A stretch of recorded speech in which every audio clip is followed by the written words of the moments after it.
Hello everyone. आज हम भारतीय राष्ट्रीय आंदोलन के बारे में पढ़ने जा रहे हैं। भारतीय राष्ट्रीय आंदोलन का प्रथम चरण 1885 से लेके 1905 तक रहा था। और अभी हम और राष्ट्रीय आंदोलन द्वितीय चरण 1905 से लेके 1913 तक रहा चला। और राष्ट्रीय आंदोलन का तीसरा चरण 1919 से लेके 1957 तक चला। ये मोस्ट इम्पोर्टेंट है कि भाई राष्ट्रीय आंदोलन तृतीय चरण कब से कब स्टार्ट हुआ और इस समय अवधि में क्या क्या हुआ था। हम उसको स्टार्टिंग से पढ़ते हैं कि भैया फर्स्ट चरण में क्या था। इस चरण राष्ट्रीय आंदोलन का प्रथम चरण 1885-1905 में, इसमें कांग्रेस को इस चरण का उदारवादी चरण के नाम से भी जाना जाता है। और इसके जो नेता थे दादा भाई नौरोजी, फिरोज शाह मेहता, आरसी दत्त, गोपाल कृष्ण गोखले और काफी लोग थे। और फिर इसके कांग्रेसों से पूर्व स्थापित राजनीतिक संस्थाएं इनकी भूमिका थी। पहला, कांग्रेस की स्थापना से पहले अनेक राष्ट्रीय संगठन की स्थापना हुई, जैसे बंग भाषा प्रकाशन सभा जो 1836 में हुई थी। बंग भाषा प्रकाशन इसी संस्था ने सरकार की नीतियों की समीक्षा एवं सुधार कार्यों के लिए पत्र किया। और बात करें लैंड होल्डर्स सोसाइटी 1838 में कलकत्ता में हुई। इसके संस्थापक द्वारिकानाथ टैगोर थे और इस संस्था का उद्देश्य जमींदारों के हितों की रक्षा करना था। और बात करें बंगाल ब्रिटिश एसोसिएशन, ये 1843 में कलकत्ता में हुआ था। बंगाल ब्रिटिश एसोसिएशन, इसके संस्थापक भी द्वारिकानाथ टैगोर थे। और फिर इसका उद्देश्य था अंग्रेज शासन के अंतर्गत भारतीय जनता की वास्तविक स्थिति को जानना। और फिर ब्रिटिश इंडियन एसोसिएशन 28 अक्टूबर 1851 में हुआ था। और फिर बात करें संस्थापक, इसके राधाकांत देव और देवेंद्र नाथ टैगोर थे। और फिर बात करें इंडियन एसोसिएशन, ये 26 जुलाई 1876 में कोलकाता में हुआ था। इंडियन एसोसिएशन, फिर संस्थापक सुरेश नाथ बनर्जी थे। और मद्रास महासभा जो 1884 में थी, इसका पुनः सार्वजनिक सभा 1877 में हुई थी। और इंडिया लीग की 1875 की बात है, 1875 में हुआ था। इसका उद्देश्य था भारतीय में राष्ट्रवाद की भावना जागृत करना। और मुंबई प्रेसिडेंसी एसोसिएशन 1885 में हुआ था। और फिर बात करें मुंबई संस्थापक थे इनमें फिरोज शाह मेहता, मुंबई प्रेसिडेंसी एसोसिएशन के अंदर। और फिर नेशनल कॉन्फ्रेंस 1883 में हुई थी, जिसके सुरेंद्र नाथ बैनर्जी थे। और फिर एक नेशनल कॉन्फ्रेंस का 1886 में भारतीय राष्ट्रीय कांग्रेस में विलय हुआ था। फिर पढ़ते हम भारतीय राष्ट्रीय कांग्रेस 1885 के संस्थापक एलन एक्टोवियन ह्यूम थे, एओ ह्यूम बोलते हैं हमको। और फिर ये 1884 में भारतीय राष्ट्रीय संघ की स्थापना की। इसका प्रथम अधिवेशन 28 दिसंबर 1885 को मुंबई में हुआ था, भारतीय राष्ट्रीय कांग्रेस के। ओके, इस सम्मेलन दादा भाई नौरोजी के सुझाव पर भारतीय राष्ट्रीय संघ का नाम बदलकर भारतीय राष्ट्रीय कांग्रेस कर दिया गया था। इनका प्रथम अध्यक्ष योमेश चंद्र बैनर्जी थे। और भारतीय राष्ट्रीय संघ के भारतीय राष्ट्रीय कांग्रेस का अग्रदूत माना जाता है। भारतीय राष्ट्रीय कांग्रेस के उद्देश्य लोकतांत्रिक राष्ट्रवादी आंदोलन चलाना और आंदोलन के लिए मुख्यालय की स्थापना करना और भारतीय राष्ट्रवादी भावनाओं को प्रोत्साहन करना, ये सब उसमें आते थे। और फिर राजनीति शिक्षा देने व भारतीयों को राजनीतिक लक्ष्यों के बारे में बताना था। और बाहर इसमें विवादित मुद्दे क्या थे? विवादित मुद्दे था सुरक्षित वॉल और तड़ी चालक। और अब हम बात करें कांग्रेस के प्रथम अधिवेशन की क्या क्या मांग थी कि सैनिक खर्च में कटौती, केंद्र व प्रांतों के विधान परिषदों का विस्तार और उच्च सरकारी नौकरियों में भारतीय को भी पूरा अवसर। और फिर भारतीय प्रशासन की जांच हेतु एक रॉयल कमीशन की नियुक्ति। और उदारवादी नेताओं को अपनी मांगे मनवाने के लिए दादा भाई नौरोजी की अध्यक्षता में ब्रिटेन में 1887 में भारतीय सुधार समिति की स्थापना। और 1888 की बात करें तो इसमें विलियम डिग्बी की अध्यक्षता में लंदन में ब्रिटिश कमेटी ऑफ इंडिया की स्थापना की। और फिर हम बात करें मुंबई की, तो ये मुंबई 1885 में योमेश चंद्र, पहली बार जो कांग्रेस बनी थी, कांग्रेस अधिवेशन था वो मुंबई में हुआ था 1885 में। योमेश चंद्र बैनर्जी के अध्यक्ष थे। फिर बात करें कलकत्ता में 1886 अगले साल कलकत्ता में हुआ था, जिनके 1886 में जो दादा भाई नौरोजी इनके अध्यक्ष थे। और फिर अगले साल 1887 की बात है, यहाँ मद्रास में हुआ था, ये बदरुद्दीन तैयब थे।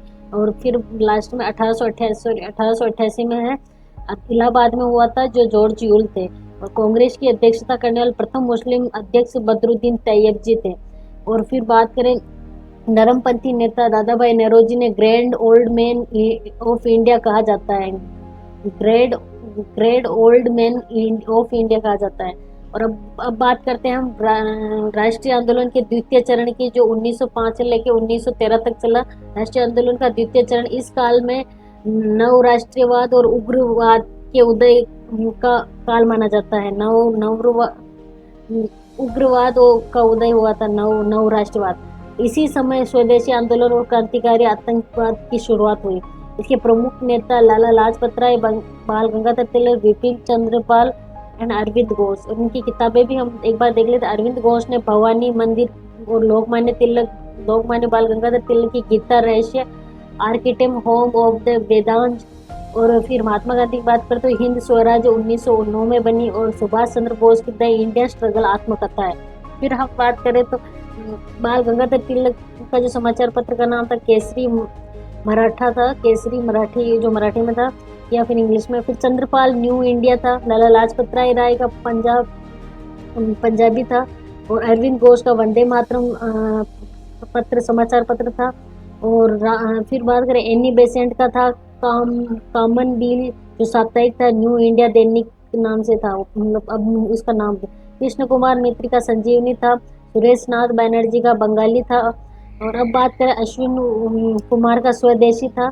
ऐसे ही करके महात्मा गांधी हरिजन से। अभी क्रांतिकारी आतंकवाद का प्रथम चरण 1905 से लेकर 1917 उग्रवादी आदर्शवाद के से प्रेरित होकर उन्होंने भारतीय युवकों ने क्रांति के मार्ग को चुना। और अभी बात करें महाराष्ट्र, तो पुणे में चित्पावन ब्राह्मणों को भारत में आतंकवाद प्रारंभ करने का श्रेय दिया। इसमें दामोदर चापेकर तथा बालकृष्ण चापेकर ने 22 जून 1897 में प्लेग कमिश्नर रैंड तथा हेमहर्ट की हत्या कर दी। बाद में चापेकर बंधुओं को फांसी दी। और ये वीडी सावरकर ने 1904 में अभिनव भारत समाज की स्थापना की थी। और जब हम बंगाल के बारे में देखें तो बंगाल में 1902 में अनुशीलन समिति की स्थापना हुई थी। और कलकत्ता में जतेंद्र नाथ बनर्जी द्वारा, मिदनापुर में ज्ञानेंद्र नाथ बसु द्वारा, और फिर बाद हिमचंद्र कानून गोग ने पेरिस में स्थित रूसी सैन्य प्रशिक्षण लेकर भारत में 1908 में बम बनाने की कारखाने कलकत्ता में खोला। और फिर बात करें पंजाब में तो यहाँ पर रविंद्रनाथ टैगोर को सर्वप्रथम गुरुदेव कहकर यहीं से संबोधित किया था। और फिर पंजाब में क्या बार बार पड़ने वाले अकाल या भू राजस्व व सिंचाई करों की वृद्धि के कारण पंजाब में क्रांति आतंकवाद प्रारंभ हुई। अजीत सिंह ने लाहौर में अंजुमने मोहिम्बाने वतन नामक एक संस्था की स्थापना की। और फिर हम देखें तो और गद्दर पार्टी की जो ये हुई थी 1913 में हुई थी। नवंबर 1913 में सोहन सिंह भाकना ने हिंदू एसोसिएशन ऑफ अमेरिका की स्थापना की। गद्दर पत्रिका के नाम पर ही हिंदू एसोसिएशन ऑफ अमेरिका के नाम गद्दर आंदोलन पड़ा। और गद्दर आंदोलन में सैनिक फ्रांसिस्को ने युगांतर आश्रम की स्थापना की। राजा महेंद्र प्रताप ने काबुल में दिसंबर 1915 को अंतरिम भारत सरकार की स्थापना की। और मद्रास में नीलकंठ ब्रह्मचारी तथा वंशी अय्यर ने भारत माता समिति की स्थापना की। और बात करें बंगाल विभाजन की, एक बार तो 19 जुलाई 1905 को बंगाल विभाजन की घोषणा हुई थी। डेट याद रखना, 19 जुलाई 1905 में हुई थी। और 7 अगस्त 1905 में कलकत्ता के टाउन हॉल में स्वदेशी आंदोलन की घोषणा व बहिष्कार प्रस्ताव किया। और ये 16 अक्टूबर 1905 में बंगाल विभाजन प्रभावी, इसे शोक दिवस के रूप में भी माना जाता है 16 अक्टूबर को 1905 को। और इसमें रविंद्रनाथ टैगोर के कहने पर हिंदू व मुस्लिम ने एक दूसरे को राखी बांधी थी। टैगोर का आमार सोनार बंगाल व बंकिम चंद्र चटर्जी का वंदे मातरम लोकप्रिय गीत बन गए थे। और अब बात करें आनंद मोहन बोस ने ये फेडरेशन हॉल की बुनियाद की थी। और अब बात करें अश्विन कुमार तो स्वदेशी बांधव समिति की स्थापना की। इस संस्था को मुस्लिम की संख्या अधिक थी। और बात करें कृष्ण कुमार मित्र, ये ब्रह्म समाजी पत्र थे। सबसे पहले विदेशी वस्तुओं का बहिष्कार की बात इन्होंने की। और बात करें सुरेंद्र नाथ बैनर्जी, तो ये सुरेंद्र नाथ बैनर्जी बंगाल विभाजन को आसमान से गिरा वज्रपात कहा। पीसी रॉय ने बंगाल केमिकल स्वदेशी स्टार्स की और 15 अगस्त 1906 में गुरुदास बनर्जी ने राष्ट्रीय शिक्षा परिषद की स्थापना की।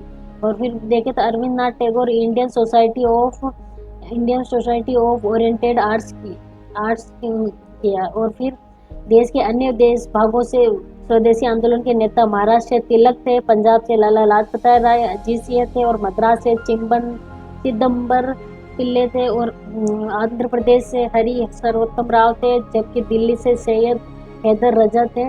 और कांग्रेस के बनारस अधिवेशन में स्वदेशी और बहिष्कार आंदोलन का अनुमोदन किया गया। स्वदेशी आंदोलन के विस्तार को लेकर कांग्रेस के नरम दल में गतिरोध उत्पन्न हुई और इसमें नरमपंथी जहां आंदोलन को बंगाल तक व विदेशी वस्तुओं को बहिष्कार तक की सीमित रखना चाहती थी, वहीं गर्मपंथी इसे देश के विभिन्न भागों में तथा विदेश वस्तुओं के साथ साथ विदेशी संस्थाओं को या वो विदेश पदों को बहिष्कार तक फैलाना चाहते थे। 1906 ईस्वी का कोलकाता अधिवेशन है। यहाँ पे गर्मपंथी तिलक को अध्यक्ष बनाना चाहती थी, परंतु नरमपंथियों ने दादाभाई नौरोजी को लंदन से बुलाकर अध्यक्ष बना दिया। और फिर बात करें इस सम्मेलन के 4 प्रस्ताव थे: स्वराज्य, स्वदेशी, विदेशी बहिष्कार और राष्ट्रीय शिक्षा। ये चारों थे, ये 4 प्रस्ताव रखे गए थे। इसी अधिवेशन में सर्वप्रथम कांग्रेस को मंच से दादाभाई नौरोजी ने स्वराज की मांग की थी। स्वराज की मांग दादाभाई नौरोजी ने की थी, वो कब की थी? 1906 में कलकत्ता अधिवेशन में की थी। अब बात करें मुस्लिम लीग स्थापना की। मुस्लिम लीग स्थापना 1 अक्टूबर 1906 को एक मुस्लिम प्रतिनिधि मंडल सर आगा खान के नेतृत्व में वाइसराय लॉर्ड मिंटो ने शिमला में लिखी। इस प्रतिमंडल को जनक अलीगढ़ कॉलेज के प्रिंसिपल आर्चवोल्ड थे। मिंटो ने मुस्लिम संगठन बनाने का परामर्श किया। 30 दिसंबर 1906 ढाका में मुस्लिम लीग की स्थापना की। मुस्लिम लीग को संस्थापक ढाका के नवाब सलीम अल्लाह खान थे और प्रथम अध्यक्ष वकार उल मुफ थे। 1908 की बात करें तो इसमें आगा खान को इसी संस्थाई अध्यक्ष बनाया था। और 1909 में अमृतसर अधिवेशन में मुस्लिमों के पृथक निर्वाचन मंडल की मांग की थी। 1909 में मार्ले मिंटो सुधारों द्वारा प्रदान किया गया। अब बात करें 1907 ईस्वी में कांग्रेस की सूरत अधिवेशन हुआ। यह सम्मेलन पहले नागपुर में होना था, परंतु तिलक अध्यक्ष न बन पाए, इसलिए वो इसे सूरत स्थानांतर कर दिया। और गर्मपंथी लाला लाजपत राय को अध्यक्ष बनना चाहते थे, परंतु नरमपंथियों की रास बिहारी घोष को अध्यक्ष बनवा दिया। इस घटना के बाद तिलक को गिरफ्तार कर 6 वर्ष की सजा के लिए मांडले वर्मा जेल भेज दिया और जहां से वे 1914 में रिहा हुए। 1909 में इसे मार्ले मिंटो सुधार में लॉर्ड मार्ले ने भारत सचिव और लॉर्ड माउंटेन सेंगर ने गवर्नर जनरल में किया। अब बात करें अधिनियम के प्रावधान, तो अधिनियम के प्रावधान जो केंद्रीय विधानमंडल के सदस्यों की संख्या 69 कर दी गई थी और बंगाल, मुंबई, मद्रास, यूपी प्रांतों के विधान परिषदों की सदस्य संख्या 50 और पंजाब, बरवा और असम के सदस्यों की संख्या 30 निश्चित कर दी थी। और विधान परिषदों के अधिकारों में वृद्धि की गई और पूरक प्रश्न पूछने का अधिकार दिया गया था। बजट पर बहस का अधिकार दिया, परंतु मत विभाजन का व्यवस्था नहीं थी। विदेशी संबंध, देशी रियासतें, रेलवे का व्यय, ऋण पर ब्याज, कानून के समक्ष निर्णय के लिए आए प्रश्नों को नहीं उठाया जा सकता है। फिर बात करते हैं वाइसराय की कार्यकारी परिषद में एक भारतीय सदस्य की नियुक्ति का प्रावधान दिया गया। एसपी सिन्हा प्रथम भारतीय थे जिन्होंने कार्यकारी परिषद में विधि सदस्य के रूप में लिया गया था। और बात करें भारतीय परिषद में भी भारतीय सदस्य की नियुक्ति का प्रावधान किया गया था। और के.जी. गुप्ता व सैयद हुसैन ये लोगों ने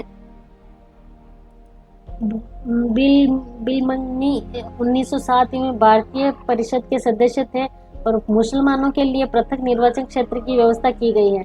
और 1911 में दिल्ली दरबार सम्राट राज्य पंचम और उनकी रानी 1911 के दिल्ली दरबार की बात करें तो सम्राट जॉर्ज पंचम ने उनकी रानी मेरी भारत आए। उस समय गवर्नर जनरल लॉर्ड हार्डिंग थे। उनके स्वागत में गेट ऑफ इंडिया बनाए गए और 2 महत्वपूर्ण घोषणाएं की। बंगाल विभाजन रद्द किया 1911 दिल्ली दरबार में और राजस्थानी राजधानी को कोलकाता से दिल्ली स्थानांतरण किया। और फिर बाद में राजधानी का दिल्ली विविध स्थानांतरण दिसंबर 1912 में हो। इसी समय वायसराय लॉर्ड हार्डिंग ने जुलूस पर दिल्ली की चांदनी चौक को रास बिहार बोस के नेतृत्व में बम फेंका था और इस पर दिल्ली षड्यंत्र मुकदमा चलाया, उन्हें फांसी दे दी गई थी।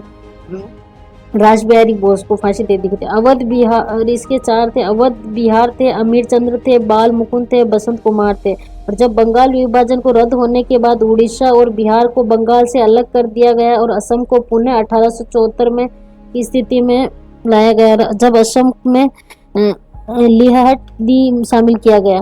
अब बात करें 1916 का कांग्रेस अधिवेशन, 1916 में लखनऊ कांग्रेस का लखनऊ अधिवेशन, तो इसमें अंबिका चरण महमूदार थे और तिलक और एनी बेसेंट के प्रयासों से कांग्रेस ने नरम दल तथा गरम दल में समझौता तथा विलय हुआ था। 1916 में नरम दल और गरम दल समझौता का विलय हुआ और तिलक व जिन्ना के प्रयासों से लखनऊ समझौता हुआ। इसके तहत अंग्रेजों ने लीग के पृथक निर्वाचन में लीग ने कांग्रेस के स्वराज्य को समर्थन देने दिया। मदन मोहन मालवीय इस समझौते के खिलाफ थे। और बात करें कामागाटा मारू प्रकरण 1914 में हुआ। इस कनाडा में उन भारतीयों को घुसने पर प्रतिबंध था जो सीधे भारत से न आए हो, परंतु 1913 में ऐसा 35 भारतीयों को कनाडा में प्रवेश दिया। अतः सिंगापुर में रहने वाले ठेकेदार गुरुदीप सिंह ने जापान जहाज कामागाटा मारू को किराए पर लेकर 376 यात्रियों के साथ वैंकूवर की ओर प्रस्थान किया और कनाडा सरकार ने इन्हें तट पर ही रोक दिया। अतः कनाडा ने रह रहे भारतीय रहीम हुसैन और बलवंत सिंह और सोहन लाल पाठ को अगुवाई में शोर कमेटी का अध्ययन किया। और फिर बाद में यूएसए में भी सोहन सिंह भाकना या बरकतुल्ला भगवंत सिंह और रामचंद्र इनके पक्ष में आंदोलन चलाया गया। और फिर हम बात करें होम रूल आंदोलन के बारे में, तो होम रूल आंदोलन, यह आंदोलन आयरलैंड से प्रेरित था। इस उद्देश्य ब्रिटिश साम्राज्य के अधीन रहे हुए संवैधानिक तरीके से स्वशासन को प्राप्त करना था। तिलक ने 28 अप्रैल 1916 को बेलगांव में होम रूल लीग की स्थापना की और कार्य क्षेत्र कर्नाटक, महाराष्ट्र, मुंबई को छोड़कर कर्नाटक, महाराष्ट्र और मध्य प्रांत का करार दिया, फिर मुंबई को छोड़ के, और स्वराज्य स्वदेश और बहिष्कार करना सर्वप्रथम तिलक ने दिया। और इसमें 1884 में गणपति महोत्सव, 1886 में शिवाजी महोत्सव की शुरुआत की थी। 1886 से स्टार्ट हुआ था 84 से गणपति महोत्सव स्टार्ट हुआ और 1886 शिवाजी महोत्सव की शुरुआत हुई थी। फिर हम देखें तिलक के क्षेत्रीय भाषा में शिक्षा व भाषाई आधार पर राज्य की मांग को स्वराज्य से जोड़ा और एनी बेसेंट ने सितंबर 1916 में अडियार मद्रास में होम रूल लीग की स्थापना की, जिसमें जज जॉर्ज अरुडेल को सचिव बनाया गया था और वीपी वाडिया और रामास्वामी अय्यर, जवाहरलाल नेहरू, सुरेंद्र नाथ बनर्जी और महमूद अली जिन्ना भी इसी से जुड़े हुए थे। और कार्य क्षेत्र में तिलक को होम रूल लीग के प्रभाव क्षेत्र से बाहर व शेष भारत का क्षेत्र शामिल था। और होम रूल लीग में सर्वाधिक कार्यालय मद्रास में थे। गोखले द्वारा स्थापित संस्था सर्वेंट ऑफ इंडिया सोसाइटी के सदस्य को लीग में प्रवेश की अनुमति नहीं थी और लीग से बढ़ते प्रभाव को देखकर सरकार ने एनी बेसेंट को गिरफ्तार कर दिया। इसके विरोध में सुब्रमण्य ने अपनी नाइटहुड की उपाधि त्याग दी थी। सरकार को एनी बेसेंट को छोड़ना पड़ा और एनी बेसेंट कलकत्ता 1917 अधिवेशन की प्रथम महिला अध्यक्ष थी एनी बेसेंट। और फिर बात करें 20 अगस्त 1917 में भारत सचिव मोटेंग्यू ने एक घोषणा के अनुसार भारत के उत्तरदायी शासक की स्थापना को लक्ष्य बताया और मोटेंग्यू घोषणा की थी। एनी बेसेंट ने होम रूल आंदोलन समाप्त कर दिया। इस प्रकार होम रूल आंदोलन नेतृत्व विहीन होकर समाप्त हो गया। और फिर हमारा लास्ट था राष्ट्रीय आंदोलन का तीसरा चरण था, जो 1919 से लेके 1949 तक लास्ट आंदोलन था ये। इसमें महात्मा गांधी 1981 में इंग्लैंड में बैरिस्टर बनकर लौटे थे और 1983 में वह अब्दुल्ला भाई का मुकदमा लड़ने अफ्रीका गए थे। 1983। और फिर दक्षिणी अफ्रीका में टोलस्टॉय और फिनिक्स आश्रम की स्थापना की थी। जब बात करें बोर डच किसान व जुलू विद्रोह में कांग्रेस की सरकार की मदद की, अतः अंग्रेजों को बोआर व जूल पदक दिए और दक्षिणी अफ्रीका में रंगभेद नीति के विरुद्ध सत्याग्रह किया। और फिर गांधी जी की राजनीति गुरु गोपाल कृष्ण खोखले, राजगुरु गोपाल कृष्ण खोखले को मानते हैं। और 1894 में नेटाल इंडियन कांग्रेस था और 1904 में फिनिक्स आश्रम था। बात करें 1906 की, तो प्रथम सत्याग्रह प्रयोग दक्षिणी अफ्रीका में किया था। और फिर बात 9 जनवरी 1915 में गांधी जी भारत लौटे थे। 9 जनवरी 1915 के बाद फिर प्रथम विश्व युद्ध के दौरान गांधी जी ने लोगों को सेना में भर्ती होने के लिए प्रोत्साहित किया और फलस्वरूप लोगों ने उन्हें भर्ती करने वाले सार्जेंट कहा और उन्होंने इन्हें केसर-ए-हिंद की उपाधि दी। अंग्रेजों ने इन्हें केसर-ए-हिंद की उपाधि दी। और गांधी जी की प्रथम सार्वजनिक उपस्थिति फरवरी 1916 बनारस हिंदू विश्वविद्यालय का उद्घाटन समारोह में हुआ था 1916 में। और गांधी जी ने 1916 में अहमदाबाद में साबरमती आश्रम की स्थापना की थी। और फिर उनका सबसे पहला था चंपारण आंदोलन, जो 1917 में स्टार्ट हुआ था। गांधी जी आए थे 1916 में और 1917 में चंपारण आंदोलन पहला था, जो राजकुमार शुक्ल के कहने पर गांधी चंपारण गए और वह 3 काटिया प्रथा के विरुद्ध सत्याग्रह प्रारंभ किया। और 3 काटिया प्रथा किसानों को 3/20 भूमि पर नील की खेती करना अनिवार्य था। और आंदोलन में गांधी जी के सहायक राजेंद्र प्रसाद और मजरूल दल हक, जे.बी. कृपलानी और नरहरि पारिक, महादेवी देसाई थे। किसी अनुचित आदेश की अवज्ञा और उसका शांतिपूर्ण प्रतिरोध अंग्रेजों के लिए नई चीज थी। मामले की जांच के लिए गठित सरकारी आयोग में गांधी जी को भी सदस्य बनाना पड़ा और नील बागान मालिकों के अवैध वसूल का 25% किसानों को वापस लौटाना पड़ा। और फिर बात करें आंदोलन की सफलता पर, टैगोर ने गांधी जी को महात्मा की उपाधि दी थी। चंपारण आंदोलन में ही महात्मा गांधी को महात्मा की उपाधि रविन्द्रनाथ टैगोर ने दी थी। फिर बात करें अहमदाबाद मिल मजदूर, दूसरा आंदोलन था 1918 में, 1 साल बाद। तो इसमें मिल मजदूरों और मालिकों में प्लेग बोनस को लेकर विवाद छिड़ा। 15 मार्च 1918 में गांधी जी आमरण अनशन पर बैठे 15 मार्च 1918। और मिल मालिक अम्बालाल साराभाई गांधी जी के दोस्त थे तथा उनकी बहन अनुसुईया बेन गांधी जी की सहयोगी थे। और ये तीसरा था खेड़ा किसान आंदोलन, जो 1918 में हुआ था। एक ही साल में 2 हुए थे। गांधी जी को गुजरात किसान सभा का अध्यक्ष बनाया गया और गांधी जी ने अकाल के कारण खराब फसल पर भू राजस्व के खिलाफ आंदोलन चलाया। और सर्वेंट ऑफ इंडिया सोसाइटी के सदस्य विठल भाई पटेल व गांधी जी की पूरी जांच पड़ताल के बाद किसानों को माल गुजारी देने के लिए मना कर दिया गया। और अंग्रेज सरकार को चुपचाप उन्हीं किसानों से कर लिया जो देने में सक्षम थे। सहायक इंदुलाल अग्निक और शंकरलाल बैंकर, जो वल्लभ भाई पटेल थे, पहली बार गांधी जी यहीं मिले थे महादेवी देसाई।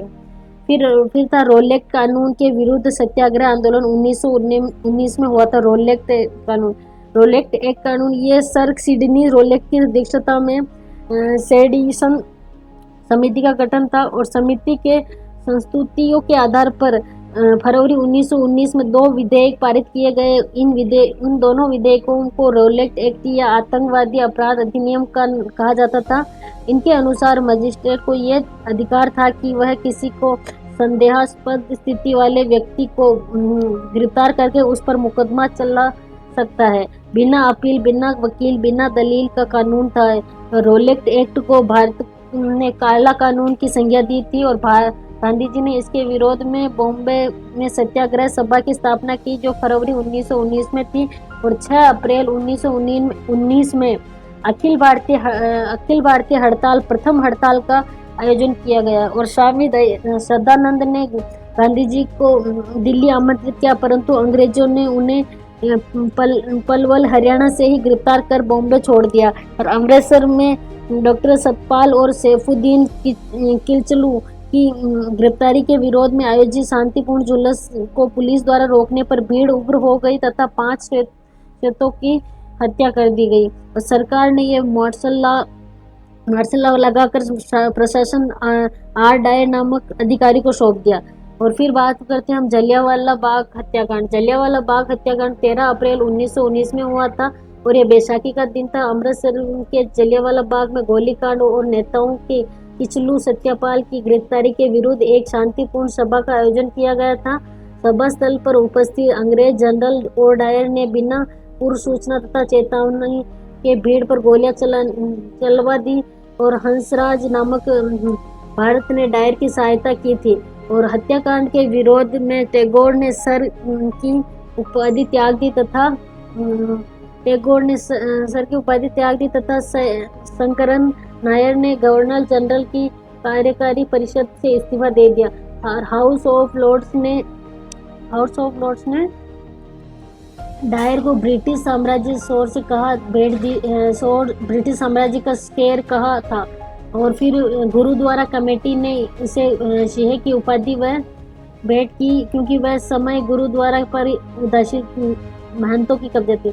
और फिर बात करें हत्याकांड की जांच के लिए 8 सदस्यीय हंटर कमेटी का गठन किया और इसमें 3 भारतीय सदस्य सर चिमन लाल और शीतलवड़ा और साहबजादा सुल्तान और अहमद जगत नारायण ये सब थे और हंटर कमेटी ने डायर को निर्दोष करार दिया। हंटर कमेटी ने फिर भारत ने हंटर कमेटी की रिपोर्ट के पन्ने दर पन्ने निर्लज्ज या लिपापोती कहा और कांग्रेस ने हत्याकांड की जांच के लिए मदन मोहन मालवीय को नेतृत्व इस समिति का गठन किया और अन्य सदस्य मोतीलाल नेहरू और गांधीजी अब्बास तैयब जी और आर.सी. दास पुपुल जयकर थे।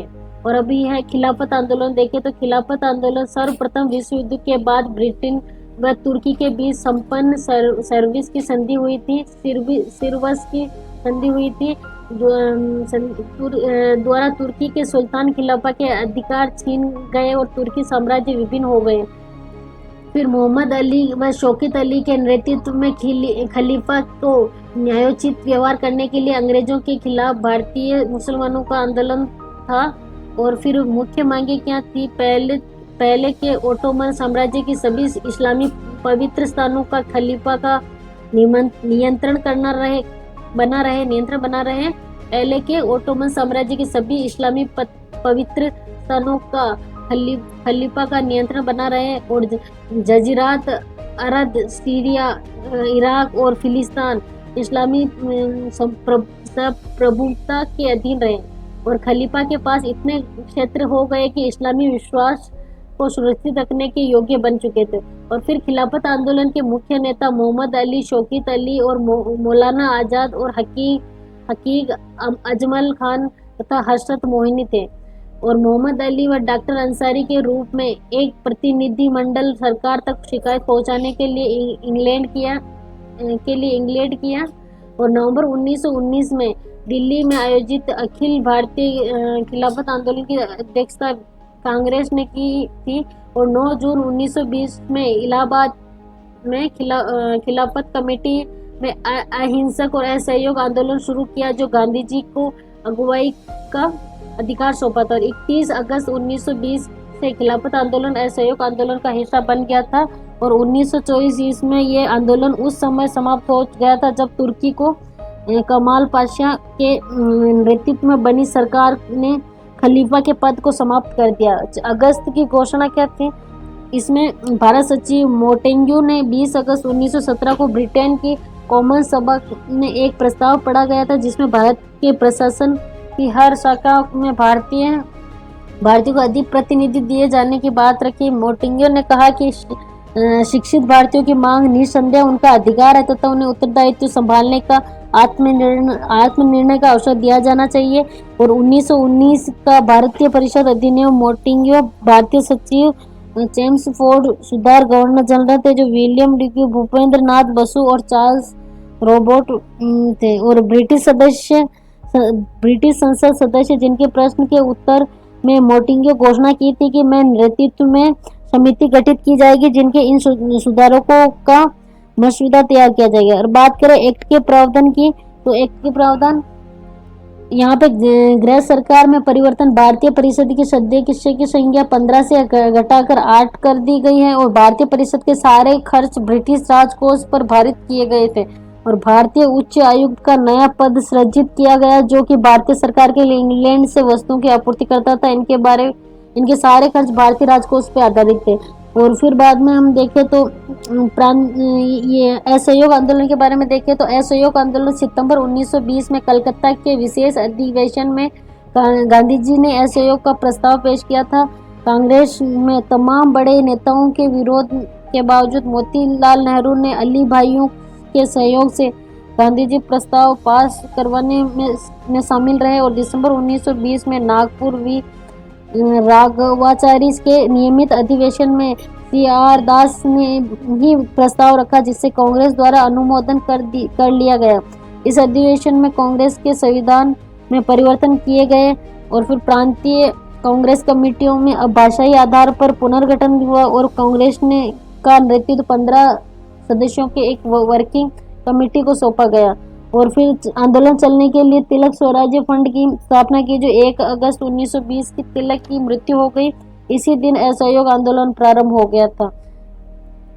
असहयोग संबंधित प्रस्ताव में मुख्य बातें थी। सबसे पहले सरकारी उपाधि और अवैतनिक सरकारी पदों को छोड़ दिया जाए। दूसरा सरकार द्वारा आयोजित सरकार व अर्ध सरकार उत्सव का बहिष्कार किया जाए। सरकारी स्कूलों, कॉलेज और वकीलों द्वारा न्यायालय का बहिष्कार और आपसी विवाद और पंचायती अदालतों द्वारा निपटारा किया जाए। और असैनिक श्रमिक और कर्मचारी वर्ग या मेसोपोटामिया में जाकर नौकरी करने से इनकार करे और विदेशी सामानों का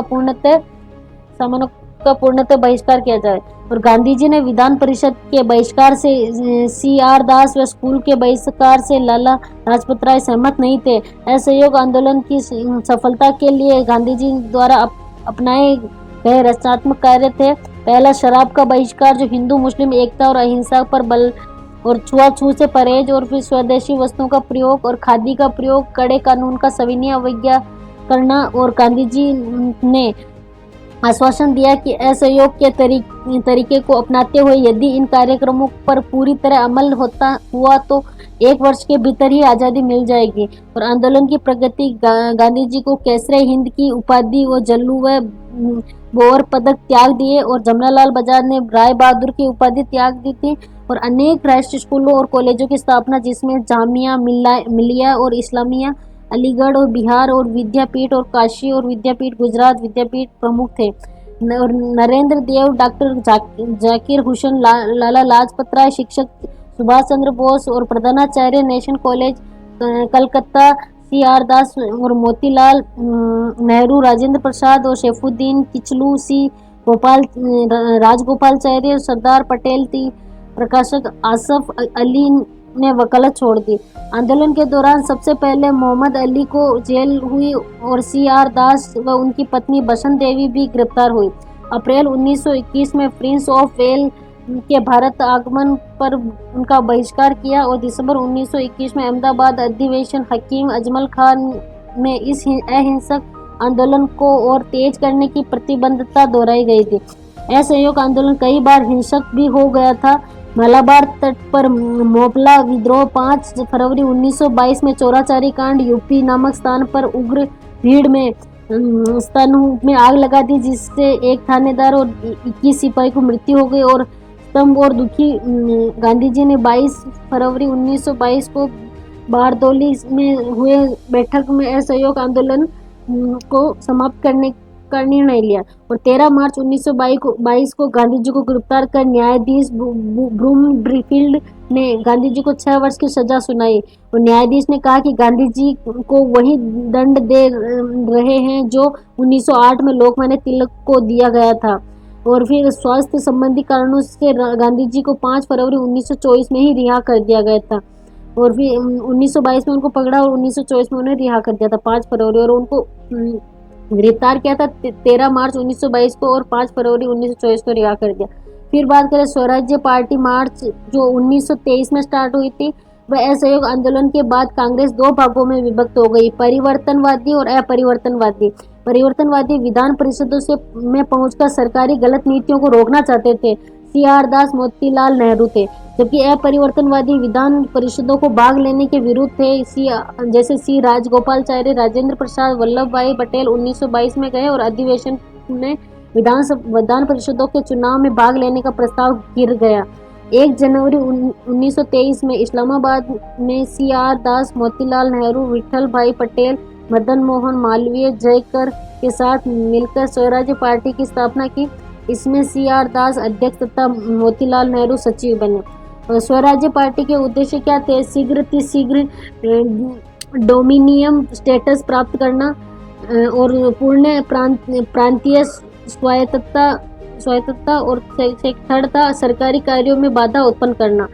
अब अगर 1923 के चुनाव में स्वराज्य पार्टी के मध्य प्रांतों में पूर्ण बहुमत, बंगाल, यूपी, बम्बई में प्रधानता हुए, केंद्रीय विधानमंडल में 101 में से 42 स्थान प्राप्त हुए और 1925 में विठल भाई पटेल को केंद्रीय विधानसभा का अध्यक्ष बनाया और ली कमीशन सरकारी नौकरी में जातीय उच्चता को बनाए रखने के लिए कमीशन तथा मुंडेमेन कमेटी द्वैध शासक संबंधी विवादों की समाप्ति के लिए यह समर्थन नहीं दिया था। और बात करें जून 1925 में सी आर दास की मृत्यु के बाद धीरे धीरे स्वराज्य पार्टी समाप्त हो गई।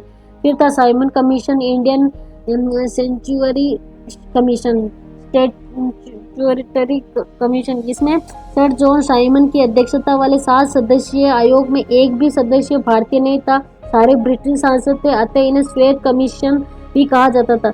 3 फरवरी 1928 में आयोग में भारत आगमन पर उनका पूर्ण बहिष्कार किया गया और काले झंडे व साइमन वापस जाओ के नारे लगाए गए और बहिष्कार का निर्णय 1927 में मद्रास अधिवेशन से डॉक्टर M.A. अंसारी ने लिया था और लखनऊ में जवाहरलाल नेहरू और गोविंद वल्लभ पंत ने विरोध किया था और लाहौर में ऐसे ही एक विरोधी को दौरान पुलिस की लाठी में लाला लाजपत राय की मृत्यु हो गई थी। और केवल 3 दलों ने ही साइमन कमीशन का समर्थन किया था, पंजाब की यूनियनिस्ट पार्टी और मद्रास की जस्टिस पार्टी और मुस्लिम लीग की सफी गुट। बाकी सिफारिशें जो प्रांतों के द्वैध शासन को समाप्त कर उत्तरदायी शासक की स्थापना की, भारत के लिए संघीय संविधान होना चाहिए था और केंद्र में उत्तरदायी शासन की स्थापना अभी न की जाए। और बात करें नेहरू रिपोर्ट 1928 की, तो नेहरू रिपोर्ट 1928 साइमन कमीशन के बहिष्कार के बाद भारतीय सचिव लॉर्ड बिरकेनहेड ने भारत को सामने चुनौती रखी कि वो ऐसा संविधान का निर्माण कर ब्रिटिश संसद के समक्ष रखे जो सभी दलों का समर्थक प्राप्त हो। कांग्रेस ने इस चुनौती को स्वीकार करते हुए 28 फरवरी 1928 को दिल्ली को सर्वदलीय सम्मेलन बुलाया और इसकी अध्यक्षता मोतीलाल नेहरू ने की थी और सदस्य सर अली इमाम, MM अणे, तेज बहादुर सिंह और मंगल सिंह और GR प्रधान, शोहेब कुरैशी, सुभाष चंद्र बोस, NM जोशी, PG प्रधान, ये सब लोग सदस्य थे इसमें। और फिर नेहरू रिपोर्ट में डोमिनियन स्टेटस को पहला लक्ष्य घोषित किया गया, परंतु साथ ही यह दोहराया गया कि यदि सरकार में 1 वर्ष के भीतर डोमिनियन स्टेटस न दिया तो कांग्रेस न सिर्फ अपना लक्ष्य पूर्ण स्वराज्य स्वीकार करेगी बल्कि लक्ष्य प्राप्त के लिए सविनय अवज्ञा आंदोलन भी चलाया जाएगा। नेहरू रिपोर्ट के अंतिम रूप में अगस्त 1928 में आयोजित सर्वदलीय सम्मेलन के अंतिम रूप दिया है, जिसकी अध्यक्षता डॉक्टर अंसारी ने की थी। दुर्भाग्य से दिसंबर 1928 में कोलकाता में आयोजित सर्वदलीय सम्मेलन रिपोर्ट को स्वीकार न कर सका और फिर मुस्लिम लीग, हिंदू महासभा व सिख महासभा के नेताओं से इन्हें लेकर आपत्तियां की। और फिर बात करें रिपोर्ट 1929 का लाहौर अधिवेशन की अध्यक्षता जवाहरलाल नेहरू ने की, उसमें पूर्ण स्वराज्य की कांग्रेस का उद्देश्य घोषित किया। और फिर बात करें सविनय अवज्ञा आंदोलन 12 मार्च 1930 में गांधी जी ने साबरमती आश्रम में अपने 78 अनुयायियों के साथ किया और 6 अप्रैल 1930 में दांडी पहुंचकर नमक कानून तोड़ा था। और फिर बात करें हम फिर गांधी इरविन समझौता 5 मार्च 1931 में, इसे दिल्ली समझौता भी कहा जाता है, जिसे तेज बहादुर शुक्र और जयकर के मध्य की भूमिका निभाई थी। इसमें तेज बहादुर शुक्र जयकर को मध्य 17 फरवरी वार्ता प्रारंभ हुई और 5 मार्च को हस्ताक्षर हुए थे। और फिर बात कराची अधिवेशन जो मार्च 1931 में हुआ था, ये 1931 में सरदार वल्लभ भाई पटेल की अध्यक्षता में हुआ था और गांधी इरविन समझौता को कांग्रेस का अनुमोदन किया जाता है। और फिर बात करें गोलमेज सम्मेलन की, तो गोलमेज सम्मेलन, प्रथम गोलमेज सम्मेलन नवंबर 1930 से जनवरी 1931 तक चला और द्वितीय गोलमेज सम्मेलन सितंबर 1931 से लेकर नवंबर 1931 तक चला और पहला नवंबर 1930 से लेकर जनवरी 1931 तक चला और एकमात्र सम्मेलन जिनमें कांग्रेस ने भाग लिया था। और फिर बात करें सविनय अवज्ञा आंदोलन की पुनरावृत्ति 4 जनवरी 1932 को से लेकर 7 अप्रैल 1934 तक चला सविनय अवज्ञा आंदोलन। और सांप्रदायिक निर्णय 1933 में हुआ था। इसमें ब्रिटिश प्रधानमंत्री रेंजो मैकडोनाल्ड ने 16 अगस्त 1932 को सांप्रदायिक निर्णय प्रस्तुत किया। और पूना समझौता जो 26 सितंबर 1932 को हुआ था, जो सांप्रदायिक निर्णय के समय गांधी जी यरवदा जेल में थे। और फिर इसमें गांधी जी को सांप्रदायिक निर्णय में विरुद्ध 20 सितंबर 1932 को जेल में ही मरण अनशन प्रारंभ कर दिया। और फिर भारत सरकार अधिनियम 1935 में जो साइमन कमीशन नेहरू समिति के 3 गोलमेज सम्मेलनों के प्रस्ताव के आधार पर नियम पारित किया। और फिर पढ़ते भारत में सुधार, जो केंद्र में सबसे पहला ब्रिटिश भारत और देश रियासतों को मिलकर एक अखिल भारतीय संघ बनाने का प्रावधान था। देश रियासतों और उनके शामिल होना विकल्प था। और फिर बाद में हम देखें तो 1936 में चुनाव हुए थे। इसमें भारतीय सरकार अधिनियम 1935 को तहत भारतीय को प्रांतीय शासन का अधिकार मिला और परिणाम स्वरूप 1936 में प्रांतीय विधानसभाओं में चुनाव हो गए और कांग्रेस में 18 से